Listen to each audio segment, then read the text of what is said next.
Movie friends, welcome back to the channel. Now, we're going to be doing a reaction, okay, for the making of possibly, well, there's no question it is one of my favorite films of all time. The making of, or something along those lines. It's called The Return of the Living Dead, The Dead Haven Rise. So this is obviously about how they made the films. This is a reaction to that. So if you guys want to see more content like this, for the most part, I will be posting these up on Patreon. So if you want to see any making of reactions, Patreon's probably the best place to do it because I would love to post full-length documentary reactions, but I can't do that unless it's on Patreon that you guys can watch along with me and have fun doing it. So for only $1 a month, you can watch full-length, uncut making of videos with me. I'm going to be doing more of these as soon as we get our situation resolved, but this is on YouTube, so I'm allowed to watch this one. So without further ado, we're going to listen to this because I'm curious to hear a lot of this. So 3, 2, 1.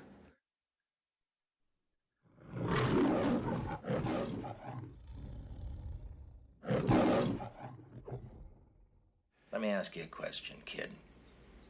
You ever see that Did you movie? see that movie? Night of the Living Dead.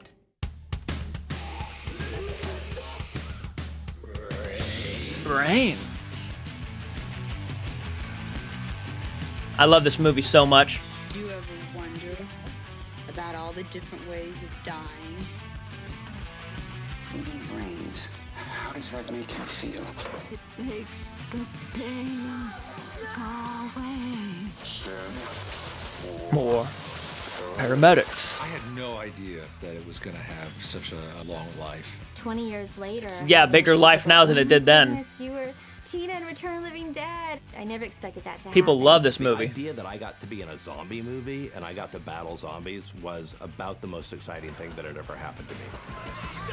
I'd love to do it.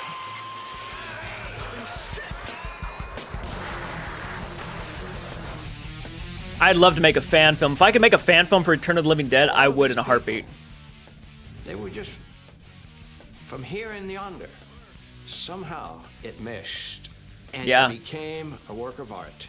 Dan, who had never directed, I don't think before, was open to suggestions. Rest in peace, James. Old timers. A lot of the kids were young and inexperienced. I think a few of them, it was their first movie. He talked Tom Fox into doing the best thing in the world. He talked Tom into paying for a week or two of rehearsal. The picture has that improv feeling because dialogue is snapping all over the place. We rehearsed for a couple of weeks, real tight. And we did it in sequence, just as though you were doing a play. And it was marvelous because we all had an emotional map as we went through the picture shooting out of sequence. Yeah. We knew where we were emotionally and our timbre of the moment. You know, I think it's time you tell us what the fuck's going on. I don't have to tell you anything, Dick. We think you should. I think you should. Working with Clue and Jimmy Karen and Don Calfa was such a thrill for me because I was well aware of, you know, all three of them and their previous work. I was a huge Poltergeist fan, so Jimmy Karen to me was, you know, the guy who moved the headstones but left the bodies. And Don Calfa, Yep. I remembered from 10 and all sorts of stuff. Clue Gullinger I had watched in Westerns when I was a kid, so that was really exciting for me to work with them.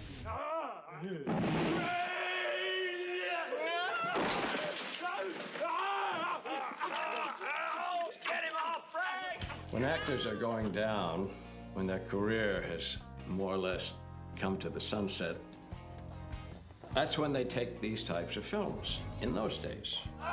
Yeah. Oh! One day I asked the director, Dan, I said, Dan, how come you chose me for this part? He said, well, what other leading man would you have chosen? I mean, who would you have gotten? And I thought, and I knew he was talking about money and availability and all of that. I said, you're right, I can't think of anyone. I was really excited about Availability is a when big I thing, heard yeah. He was going to do it because I'd seen him do so many marvelous things, and he's terrific in the picture. Sometimes Ernie Kaltenbrunner works late on Friday nights. Well, who's Ernie Kaltenbrunner?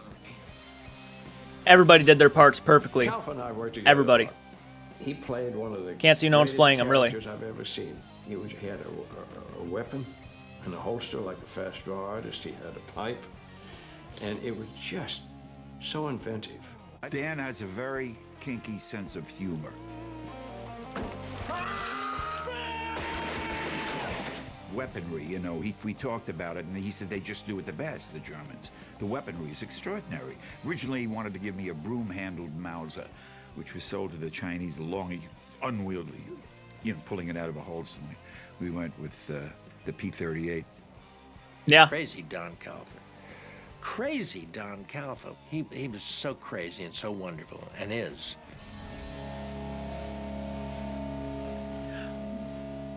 Yeah. Bert. Frank. Right, we have a problem. We have a little problem. Yeah. When he has a military coat on, he's playing someone where life and death is involved. There's no one better than James Caron. But he can also be a little cornball, a little hammy. Want to see him? See him? Says. I remember being upstairs in the dressing room or the lunchroom or something, and Jimmy Caron was, you know, down in the warehouse shooting scenes with Tom Matthews. Tom Matthews became a horror icon. Screaming and carrying on and, you know, just so over the top and so loud. Watch your tongue, boy, if you want this at the job. time, I No, if you honestly like this thought, job. Like this job. Well, I don't know about this. It's a little silly. Part of that came out of the rehearsals, because Tommy was so young and innocent that I was kidding him all the time. Perfect, dude. You did a perfect job. He was so funny. His reactions were always so funny. That's how that came up. How many bodies are in here usually? Well, you know, you don't want to be overstocked. Kind of like the restaurant business. You don't want your inventory to lose its freshness. The most challenging part was having to look at Jimmy Caron, I guess, every day. I always watch the movie and go, he gets this movie. I don't think we got it while we were making it, but it works. It ends up working for the movie. This guy's screaming in here. You sure he's a dead cadaver? Why don't you open the door and find out? No, it's all right, Frank. I'll take your word for that. We had three very, very experienced actors. There was one other actor I want to talk about named Tom Matthews. What the fuck is Freddie? Did great. He got himself a job. Oh, no shit. What job? He's a stockroom clerk. Oh, yeah, that sounds like a shitty job. Here's something you don't see very Every often. job's a shitty job, practically. These are split dogs. Yep, for veterinarian schools. Get the least painful one, though. Orders for split dogs. That's really rad. Tommy Matthews, he was just Arrgh. such a foil. Calm you down, know? you're And learning. he believed anything I told him. All skeletons come from India. No kidding, how come? How the hell do I know? He had so many roles to play in that movie, and he was dynamic. What you doing in there? I don't know. It sounds sore. Calm Collective, Crazy, and then a zombie. Yeah. Yeah. And he started acting. And we kind of reared back, and he was keeping up with us. We said, he can't do that. You have no pulse, your blood pressure is 0/0. You have no pupillary response, no reflexes, your temperature is 70 degrees. You saying we're dead? Well, let's not jump to conclusions. Are you saying we're dead? Look, obviously, I had been working so hard to become an actor, and it was just, you know, it was a milestone for me at that time. As Oh, yeah. quiet and shy, perhaps, as he is, he knows what to do, and he goes for it. I can finally see one thing. And one thing only that can leave this horrible suffering. What, Freddie? What? Live. It was, you know, the scenes where it's, oh, Freddie, Freddie, the whole time, and then we just kind of laugh, and someone would make a joke afterwards. She was like from the good side, little Miss Goody Two Shoes and stuff. She's one of the sweetest women in showbiz. You know, when you're an actress and you're young, you get a lot of scripts to look at, and you go, oh, that one looks good, that one's... This one, for some reason, I wanted really badly. I saw what Beverly went through, and Beverly went through a lot. At the time, I was Yeah, so she did. skinny, because, you know, you have to be pretty skinny when you work. And I was freezing, and it was just, you know, muddy and yucky. Mister, there's 100 of those things out there. That was rough. That was hard. You know, she really toughed it through. It's amazing. Trash did a lot, though. That actress right there, she did a lot. I had done a film a couple years earlier, The Last American Virgin, which has its own very different cult following. And because of that, I played like the nerd in the movie, much closer to my real self than Scuzz was. And my agent would only send me out for nerd roles. So a dear friend of mine, actress, was up for Beverly Randolph's role. So I called my agent, said, look, I know they're casting for this movie right now because my friend has gone in on it a couple of times, and I really want to go in on this role. And he finally said to me point blank, you know, Brian, you're not right for this movie. They want punk rockers. You know, these are like guys with mohawks. And I auditioned and called back and eventually got the role. Which was sort of, I didn't even know he had a role in the movie. On my agent. That's kind of cool. Rock hounds, I just thought they were marvelous to look at. I mean, that crazy hairdo that Brian had. Dan O'Bannon was very determined to have blood shoot out of someone in a, you know, Shamu the Whale-like blowhole geyser. I don't know. He just really wanted blood to go everywhere. Kenny Myers the head bite, yeah. took a mold of the side of my head, made this acrylic plate that you could glue directly onto my scalp, and it had this little metal nozzle that was going to shoot the blood out of it, and they were literally able to hide it in my mohawk hair. And then that plate had a tube that ran down behind my ear, down my neck, and then went down my shirt and down my pant leg, and then went to a giant vat of blood, and then an air compressor. At the point that we finally filmed it, the crew literally was wearing plastic ponchos, and they said action. That's so awesome. There was nothing that wasn't covered in blood by the time that scene was over. No, I bet.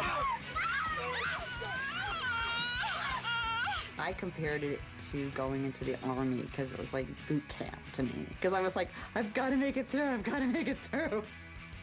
Yeah, she was naked and dropping into cold-ass water. And the guys, they're a little bit stronger, maybe a little warmer at night.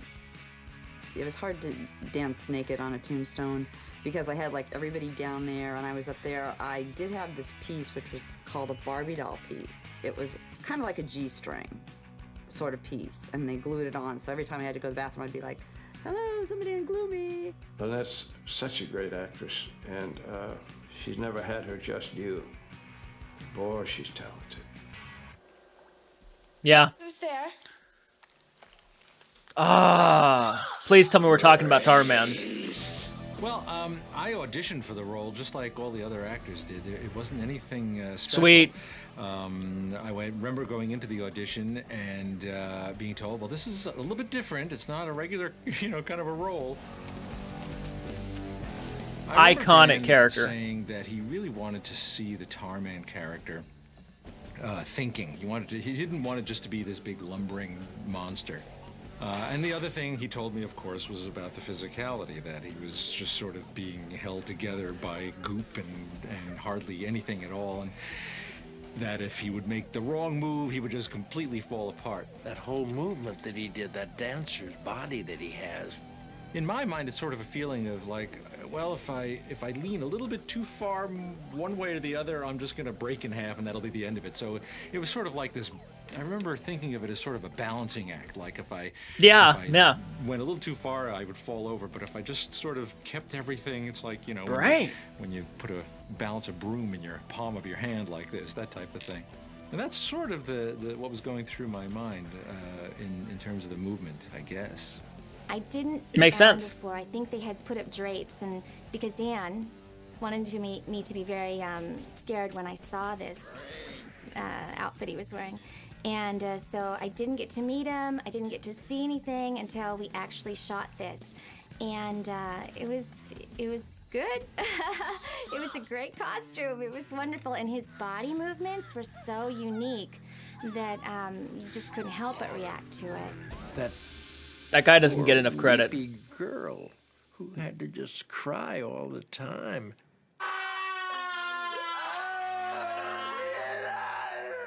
It was very intense, actually. It got to a point where inside I'd be crying and I'd be very upset. And then it came to a point where the waterworks wouldn't work anymore. There were no tears in my eyes, and I'm thinking, oh no, Dan is gonna kill me. And so I went to the makeup woman, Robin. I said, Robin, I can't cry anymore. I can't get any tears out. And she started blowing peppermint in my eyes, and that didn't work. There just was no more water left. Yeah. And then Dawn Kalfa gave me some music to listen to, and the attic scene, and that really helped. And for some reason, water found its way to my eyes. I put together a tape which I used on a number of occasions of different pieces of music. Wow, the things you learn. And some of them obvious, Samuel Barber, John Lennon, and I'd listen to it and it would break me up. I just gush. I don't think I probably cried for a couple of years after that, but it was intense and it was good. They had to. Yeah, they really did. They had to leave. People always ask me, where do you get the zombies? Well, you get them out of central casting, right? Well, yeah, unless you find them on the street. My favorite zombie was a guy without legs. He's on Hollywood Boulevard. He used to be making his money. They found him. They said, you want to be in a movie? So I'm in a lot of movies. Well, this is a horror movie. I'm in a lot of horror movies. Well, you've become Really? a feature in this. But he said, in this, I don't want these. I want to walk on my own. And he started doing it and walking on his knees. He had little pads on and walking. He walked until he fell. And they used that cut. It was really, really It was good. weird. It was weird, but yeah, it was good. One of the creepiest moments in the movie. Without legs, it worked. Linnea, that was very rough. Their stuff was shot at night mostly in the cold and wet, and she was so exposed. Yeah, Like, it's poor pretty cold girl. at night, and you'd be just standing there. Oh going, my gosh. Okay, they're counting down 1, 2, 3, and the rain's gonna hit me, and I'm gonna be freezing forever now, all night And the long, mud. and being buried in mud, and all kinds of things like that. I actually got strep throat from it all. Oh, I have no doubt. I have no doubt. It's a very intense scene, and the extras were very rough on her. Extras like fascinate me for some reason, but they're always overly zealous. They're all on top of me, and I was in the mud too, kind of, being drowned. Like, hey, I'm under here, and I think she had the hardest time. I was getting tired of being wet, and there was nothing more for me in the movie except to run around outside and wait for the nuke in the rain. And I thought, gee, I'm too old for that. I don't want to do that. I get arthritis or something. So I went to him and said, I think he's revolted. He doesn't want to be a living corpse, a zombie. I wonder if I could kill myself in the crematorium. And he said, well, how could we work it? Because I'm such a Weisenheimer anyway. I could turn to Tommy and say, Some big favor. I could operate that goddamn thing. Later, Yep. Foreshadowing. I escaped from some room, I think the chapel or something. Yep. I escaped and I ran into the crematorium. And Dan wrote that scene. He said, keep the crematorium. Don't destroy the set.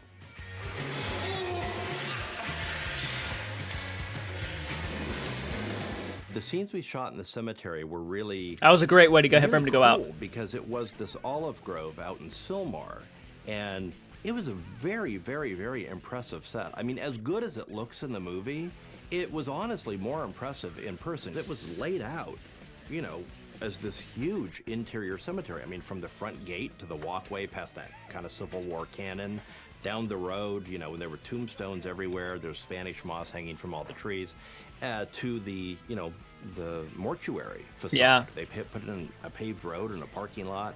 That little hill that the front of the mortuary is on, they built and planted grass. And it was so funny I love because it. if you went up to the door of that mortuary and opened it, it was just a flat, and what you saw behind it was a pasture full of cows.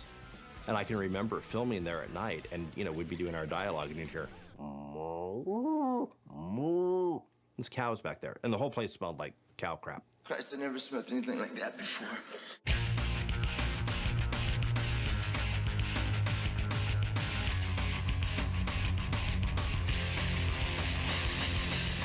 Dan O'Bannon is a genius. Yep. A genius writer. And I must say, he must be a genius filmmaker. After it came out, I realized what a Work of art, difficult really. balancing act had been carried out by this film. That you know, there's a point where too much is not funny anymore, but just absolutely enough is right. It's like you look at our cast, everybody is so different and so unique, so off the wall even, and I think that's what keeps this movie going. Bob and I got off a boat on a little island in Greece, and somebody was yelling, "More brains!" Some kid saw me and said, "More brains, send more cops." These fans, it's 20 years later, and there's one fella, Jason, who had us autograph his arm, and he tattooed our autographs. I've done over 100 pictures Aww.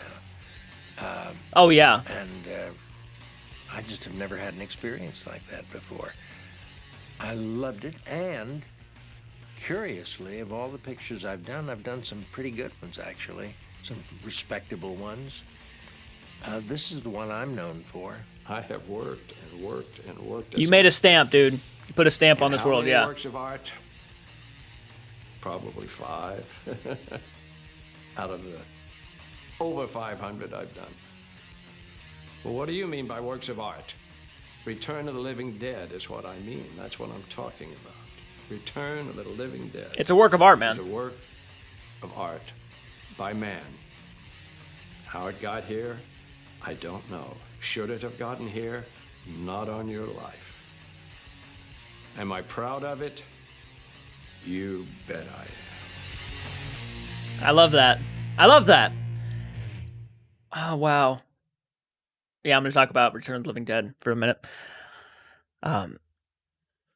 Return of the Living Dead to me, and will always be, to me, the best zombie film I've ever seen in my life. Now, I still have to see one that would top it. Dawn of the Dead, the original Dawn of the Dead, comes close in some regards, but it's still not on that level. No, not at all. Return of the Living Dead is so unique. The characters are so likable. Even Suicide, who they didn't really talk about that much with Suicide. Suicide was a standout, and he's hilarious. Everything that comes out of that guy's mouth is just making me laugh. And if you can't see, I actually have a Tarman mask right back here that was sent to me by Tony Reynolds. Where my finger is, that's Tarman. Tarman is my favorite zombie of all time. He is so unique, the way he moves. And I'm glad they dove into that, the character of Tarman. I loved that. I can talk about Return of the Living Dead all day. I really want to do a movie revisit for Patreon. But comment down below. Let me know your thoughts. What did you guys think of that? Are you guys fascinated by the things that you learned? I mean, the fact that he had like a tape recorder, or like he played music to help her cry at the end, was pretty fascinating. I'm like, oh well, that's because when you cry too much, I can fake cry, not on like command, but I can somewhat. If you give me a second, I can build it up. So that's one of my gifts. I can do that. I'm no movie star or nothing, but I can do that. What a beautiful movie. I love it. I've always loved it. I've seen it at least I would probably go as far as saying I've seen Return of the Living Dead at least probably about 40 times in my life so far, if not more. I love that film. I've seen it so many times. I've seen Killer Clowns from Outer Space so many times. I mean, I just love that genre, that crazy, wacky genre of film. So yeah, comment down below, guys. Let me know your thoughts. That was a lot of fun. So keep it retro, movie friends, and until next time, more brains. Hello, and welcome back to the channel. Today, we're going to be doing a reaction. Oh, wow, I can't hear myself. Today, we're going to be doing a reaction to. Perfect. Okay, cool. I just wanted to make sure that my mic was like not flubbing up as usual. Scoot that. Sorry about that. I'm terrible at this. Crap. I really haven't done this in a while. Oh my gosh, my camera's terrible. I'm sorry, guys. Okay, I think we're better. Jordan's gonna, like, flay me for this.